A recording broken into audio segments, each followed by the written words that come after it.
A new round of stimulus could be on the way for many Americans, everybody. Now, this new bill could guarantee low-income households with monthly stimulus payments. As long as they qualify, eligible people could receive up to $1,200 in extra relief. Now, this is awesome news. And according to the Washington Post, Democratic and Republican lawmakers have held early discussions about a new round of crisis relief stimulus spending. A bill for a guaranteed income program proposed by progressive Democrats in Congress is calling for ongoing $1,200 monthly stimulus checks for adults, plus $600 for each child in the household. The program, called the Support Act, which was introduced in the U.S. by Minnesota Democratic Representatives Ilhan Omar and co-sponsored by Representatives Pramila Jayapal and Cori Bush. Omar said in a news release about this bill, "For too long we have prioritized endless growth while millions of people are homeless, hungry, or without health care. The crisis has laid bare these inequalities, and we have the ability to make sure everyone has their needs met." The legislation would set up a $2.5 billion grant fund that would pay for the pilot program. It would pay $1,200 monthly for adults and $600 monthly for each child in the home. Different communities would be involved in the pilot program for the first 5 years, and then the program would become available to everybody who qualifies. According to the proposed legislation, single filing adults with AGI's income of up to $75,000 and jointly filing adults with incomes of up to $150,000, and those filing as head of household with an income of up to $112,000 would be eligible for the maximum amount monthly. Now, a family of 4 or 2 children being younger than age 18 and a yearly income under $150,000 would be eligible for $3,600 a month. Now, the U.S. job market remained tight last month as employers struggled to find people to hire. The Labor Department said that the United States businesses added 390,000 jobs in May as the unemployment rate held steady at 3.6%. Job gains for March and April were revised, down by a total of 22,000 jobs. The demand for labor has also left employers hoping that older workers who left the workforce early in the crisis will come out of retirement, especially after the recent drop in the stock market put a dent in the 401ks. The number of workers ages 55 and older grew last month by 181,000. The labor force also grew by 330,000 workers last month, not keeping up the pace with hiring. In order to attract scarce workers, employers have been offering more flexible schedules, hourly benefits, and higher wages. Average hourly wages in May were 5.2% higher than a year ago, a slight moderation from the month before. But even those bigger paychecks are not keeping pace with rising prices. The Fed is concerned that rising wages could fuel stubbornly high inflation. At 8.3% in May, inflation is already near a 4-decade high, and the central bank has begun raising interest rates aggressively in an effort to regain control over prices. The Fed has raised the rates by half percentage point in early May, and 2 more similar-sized rate hikes are expected in June and July.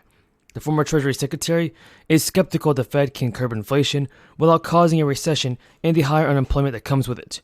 He said during an interview this week, "I don't think that there's a durable reduction in inflation without a meaningful reduction in wage growth." Let me start just by making certain that I tell you something that I think I need to say on behalf of Kansans. I've never seen the level of anxiety, uncertainty, concern for the future as I see today when I have conversations with folks in my neighborhood and across Kansas.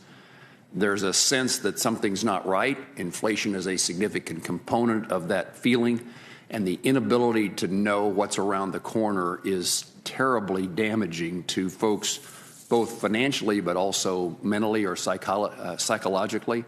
There's a real circumstance out there that I want you as the chairman and your colleagues to know exists.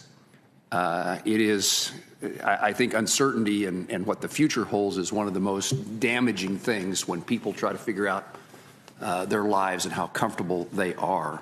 I also want to highlight a particular Kansas, but middle America, across the country, issue of agriculture. I was on a farm on Saturday, participating in, observing harvest of wheat. We live in a world in which people are starving, and more are going to starve if we are unable to, if we fail to get more grain into markets from Ukraine and from Russia, but from the United States as well. Agriculture, farming is a noble calling, and it has a lot to do with being able to feed people who are now desperate. Part of the concern in regard to agriculture is that interest rates have a significant consequence to the profitability, to the survivability of producers. and profit margins get squeezed. If interest rates continue to climb, we face declining or lower land values. That creates greater access to credit challenges. Tell me how you see, one, how I can assure my Kansans that and Americans that things are going to be better, and two, how can I assure farmers and ranchers that their future will be brighter based upon the activities of the Federal Reserve?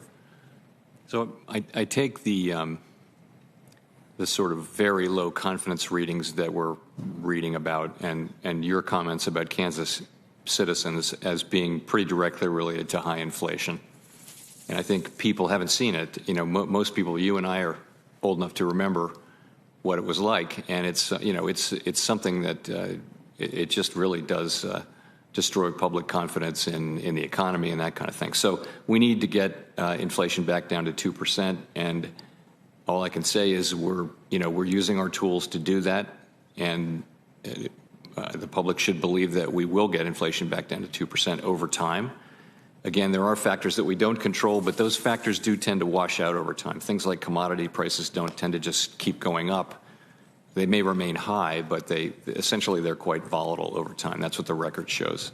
So we're doing what we can to get inflation down, the parts that we can address. So for whatever that's worth, that's what we can do and what we will do.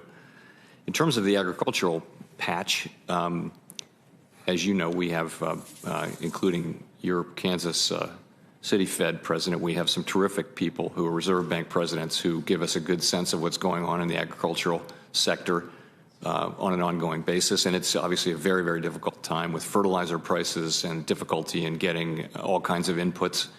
And it's just a very challenging time in the agricultural world. We do understand that. Our part of it is to do what we can to get inflation back under control. I know higher interest rates are painful, but that's the tool we have to moderate demand and get demand and supply back into balance so that inflation can come down. Mr. Chairman, in a conversation you and I had on the phone, you indicated that, as you did today, there are certain aspects of inflation that you have little control over. One of them, I think you mentioned, was energy. Let me be reassured, if you would, that there will not be actions by the Federal Reserve to make lending to fossil fuel producers a component of the policies of the Federal Reserve. When you say you have little to do with it, you could cause great damage if you decide to go down a path that was at least contemplated by